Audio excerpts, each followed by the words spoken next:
देगी। दोनों के नाम पर साइकिल के भी योगेश के भी। जब वो हाथी से थे तब आपने जीती वोट? हाँ जब जीती। तो योगेश वर्मा के नाम पे जीती है, हाथी के नाम पे जीती? नहीं, हाथी के नाम पर। तेरे क्या वोट है बता? हमारी जब तक कितनी वोट बता? सारी मोदी की है। अभी बिजार फिर रहे जंगलों में, खेती नहीं, इन्हों का कोई खेती नहीं है। हाँ, ये प्रजापति लोग हैं, इन्हों को खेती नहीं, पक्के हैं, ये पक्के हैं। कोई नहीं है, सब वहाँ पहुँच के जेल में।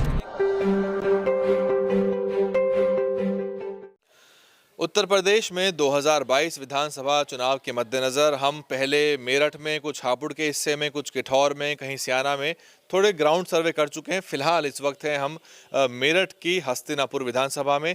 हस्तिनापुर ऐतिहासिक जगह है, आपको पता है इसका पौराणिक महत्व भी है, महाभारत में हस्तिनापुर का जिक्र है और जो जैन धर्म के मानने वाले हैं उनके लिए भी हस्तिनापुर काफ़ी खास है।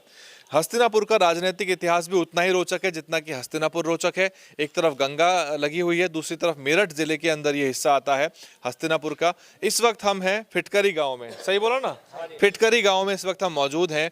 यहाँ जनता से ये बात करने आए हैं कि क्या माहौल है, किसकी हवा है और यहाँ पार्टियों से ज़्यादा प्रत्याशियों की आपसी जो खींचातान होती है वो खासी महत्वपूर्ण होती है। एक रोचक आंकड़ा मैं आपको ये बता दूं कि कहते हैं, और ऐसा है भी, कि जो प्रत्याशी, जिस पार्टी का प्रत्याशी हस्तिनापुर से चुनाव जीतता है उसकी बनती है सरकार। ऐसा कई बार होता हुआ आया है। तो मेरे साथ क्षेत्र के लोग हैं। क्या नाम है सर आपका? इकबाल। आप सर मुझे ये बताओ कि यहाँ अभी तो पार्टियों को पता नहीं चल रहा है किसको टिकट देना है, पार्टियां भी सोच रही हैं, प्रत्याशियों की आपसी दावेदारी है। 2007 में यहाँ पे जीते थे योगेश वर्मा जीते, बसपा के विधायक बने, बसपा की सरकार बन गई। उसके बाद अगली बार उनको टिकट नहीं मिला, उनको वो चले गए पीस पार्टी में। पीस पार्टी से वो दूसरे नंबर पे आए, तब यहाँ प्रभुदयाल वाल्मीकि ये बने समाजवादी पार्टी के विधायक, और ये है आरक्षित सीट। हाँ, तो प्रभुदयाल वाल्मीकि बने आरक्षित सीट से और सपा की सरकार बन गई।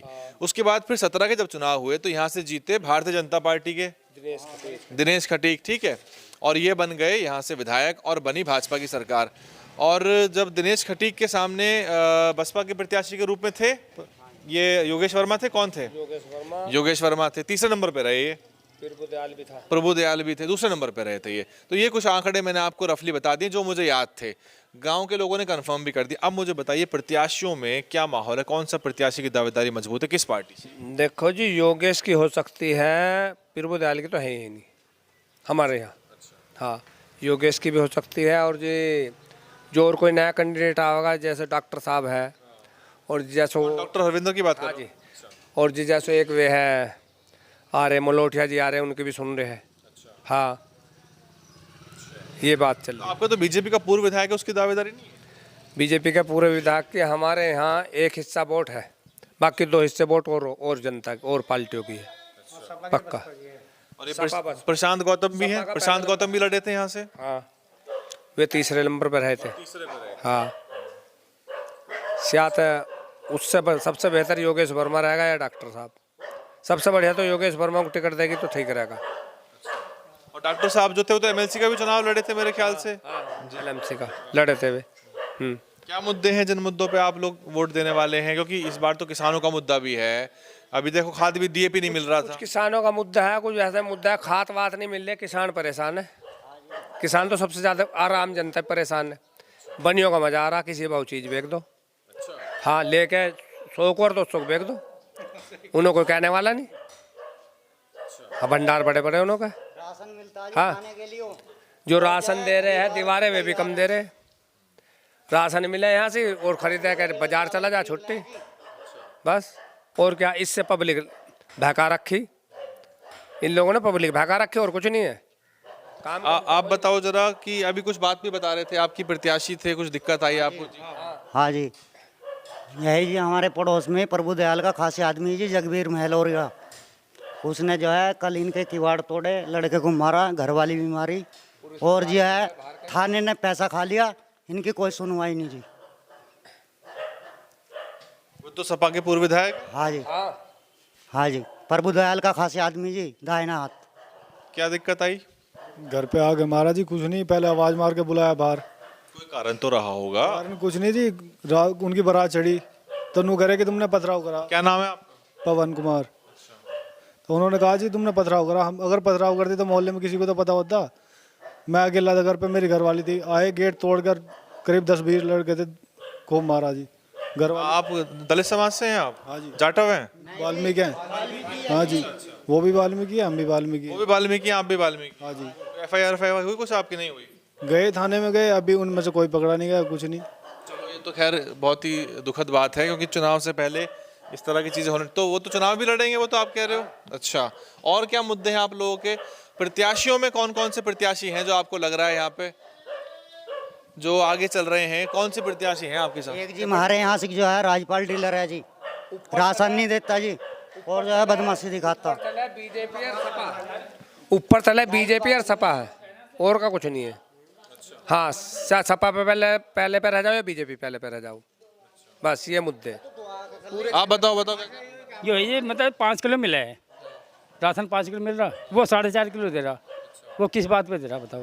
अच्छा, ये आपकी राशन की दिक्कत है आपकी? हाँ, स्थानीय दिक्कत है ये। आप बताओ क्या माहौल चल रहा है चुनाव का, बताओ मुझे। चुनाव करो, किसका चल रहा है? बढ़िया, मोदी का चल रहा है, मोदी का है। अच्छा, हाँ, बस काम के ऊपर है वो, काम क्या है, काम बहुत है। हाँ, यही है जी, मोदी है जी। आप बताओ। या तो सपा है या मोदी है, बस। हाँ, इनमें कोई सा पहला आ जाए यहाँ से हमारी सीट पे, पक्का, और का लंबन नहीं है। तो ये आपने सुना कि यहाँ पे खाद की भी दिक्कत है इन लोगों को, किसान संबंधी भी दिक्कत। आपका जो फसल लगी होती है उसका नुकसान तो नहीं करते मवेशी वगैरह? बहुत जगह पे सुना है बहुत हो रहा, नुकसान बहुत हो रहा, आवारा पशु फिर रहे बहुत। पैसों में भी नुकसान हो रहा है या ऐसे ही हो रहा है? कहने को जब पैसों में क्या पूरा ही नुकसान हो रहा, पैसों में उड़द खा जा, दाल खा जा, कुछ। हाँ, तो लोग कह रहे हैं मोदी बढ़िया कर रहा है। ये कुछ आदमी, चंद आदमी है, ज़्यादा आदमी नहीं है। हमारे यहाँ 30 नंबर पे हमारे गांव में। कुल वोट मान लो कम ज़्यादा से ज़्यादा 400 हमारे गांव की। और टोटल वोट कितनी आपकी गाँव? गांव का 2800 वोट पड़ेगी। जी हाँ, कम से कम 1000 वोट लेगा। क्या कह रहे हो आप? कान में हमें बताओ बताओ बताओ बताओ। हम तो योगेश वर्मा के साथ है, समाजवादी पार्टी के साथ है, योगेश वर्मा के साथ है।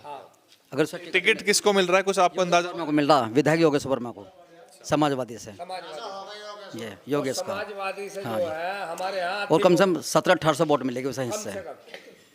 ये बात ये बात है हमारी। मतलब उनके नाम पे मिलेगी या साइकिल के नाम पे मिलेगी? दोनों के नाम पे, साइकिल के भी, योगेश के भी। और जब वो हाथी से थे तब आपने दी थी वोट? हाँ, जब दी थी। तब तो योगेश वर्मा के नाम पे दी थी या हाथी के नाम पे दी थी? नहीं, हाथी के नाम पे। अच्छा, अरे देखो, ये उत्तर प्रदेश की राजनीति है। हर चुनाव में यहाँ पे लोगों की पसंद बदल जाती है, समीकरण बदल जाते हैं। आप बताइए सर, आप क्या करते हैं? आप? मैं तो बिजनेस करता हूँ जी। अच्छा, किस? अच्छा, आप गाँव के नहीं है। अच्छा अच्छा, तो फिलहाल तो हस्तिनापुर की हम बात कर रहे हैं। और कोई साथी कुछ कहना चाहेगा? क्या मुद्दा है आपका? हमारा पहला नंबर तो सपा का हमारे गांव। अच्छा, 2 हिस्से वोट सपा की है। हाँ, पहले आपने योगेश वर्मा को दी थी इस गांव ने वोट। एक हिस्सा वोट अपने गाँव क्यों बता रहा थी? और हमारे गांव में सर्वे कर रहे हैं। कौन से गांव का? अब आप बताओ, आप बताओ। तेरे क्या वोट है बता? हमारी जब मतलब कितनी वोट है बताओ? सारी मोदी की है, जो है। देखो, सुनो सुनो, सही है, 2800 वोट है। हाँ, 2800 में कम से कम ज़्यादा में 2000 तो उनकी है। अच्छा, 3311 है कह रहे हैं। कम से 2000 वोट इनकी है। हाँ जी। 2-4 मुझे काम बताओ बढ़िया बढ़िया जो योगी साहब ने किए। ये तुम्हें दिख रहा नहीं? आप बताओ ना। जो भी मतलब जितनी भी सड़कें बनवा रखी सारी उन्होंने बनवाई, और कितना बनवाई बताओ? बताओ बताओ। तीन बिजार, अभी बिजार फिर रहे जंगलों में, खेती इन्हों का कोई खेती नहीं है। हाँ, ये प्रजापति लोग हैं, इन्हों को खेती नहीं, पक्के हैं ये, पक्के हैं। है कोई यहाँ बताओ? कौन है?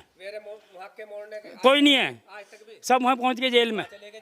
हाँ, कोई नहीं बच रहा अभी यहाँ। ठीक है, धन्यवाद, बहुत बहुत धन्यवाद सबका। तो ये देखो, उत्तर प्रदेश में जो चुनावी चर्चा होती है वो इतनी ही रोचक होती है, जहां लोग अपनी बात रखते हैं। आमने सामने दो पार्टियों के जो समर्थक हैं वो हैं, और बड़ी रोचक बातें निकल के आ रही हैं। वहां वो अपनी पार्टी का पक्ष रख रहे हैं, यहाँ ये अपनी पार्टी का पक्ष रख रहे हैं। तो फिलहाल हस्तिनापुर से इतना ही। और समझ में ये भी आया कि जो भारतीय जनता पार्टी है, जो उसके समर्थक हैं, वो सारे परेशानियों के बावजूद भी वोट करने को तैयार भी हैं। लेकिन एक बड़ा तबका जो है वो किसानों के मुद्दे हों, चाहे डीएपी खाद के मुद्दे हों या फिर जो आवारा पशु के मुद्दे हों, क्योंकि जो पश्चिम उत्तर प्रदेश की जो बेल्ट है, जो शुगर बेल्ट जिसको कहा जाता है, जहाँ गन्ने की खेती भी होती है बड़े पैमाने पर, और ये जो क्षेत्र है ये तो अपनी शुगर मिल के लिए यहाँ से लेके सिंभावली तक का जो इलाका है वो मशहूर है। तो फिलहाल पेट्रोल को लेके, इन सब चीज़ों को लेके जो जनता है वो आपस में काफ़ी खींचतान कर रही है। फिलहाल हस्तिनापुर के इस गांव से इतना ही।